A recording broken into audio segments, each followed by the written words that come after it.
Greetings and welcome to another edition of Political Empire. I'm your host, Kim Pearsall with the Press Enterprise and PE.com. And we're going to talk about Lewis's plans now that the election is over and he didn't run for re-election. So what is he going to be up to? And also we're going to talk about the city of San Bernardino, which has been going through quite a bit, bankruptcy-wise and otherwise, and find out what is going on there, the latest. So first, Jerry Lewis's plans. Jerry Lewis, the longtime Redlands Republican congressman, doesn't have any intention of becoming a lobbyist. He said as much to our Washington correspondent Ben Goad when he asked what the future held for Lewis.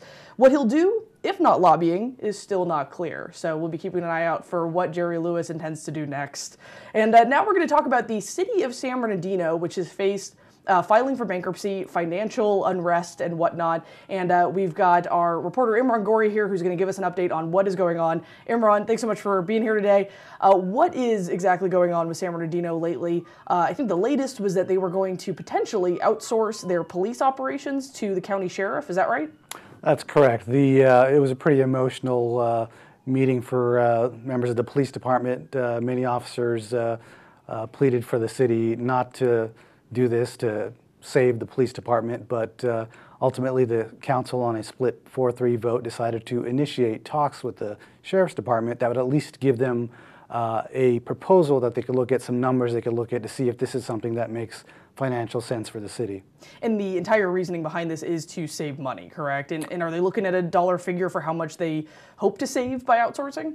We don't have any figures at this point, but yes, it was basically the argument was from Mayor Pat Morris and City Attorney Jim Penman, who don't always agree, that this is a matter of saving the city, not just saving the department, that you have to look at all realistic options to get the city's finances in order. They referenced the bankruptcy hearing where they were given some warnings by the judge that the city needs to have a plan by December.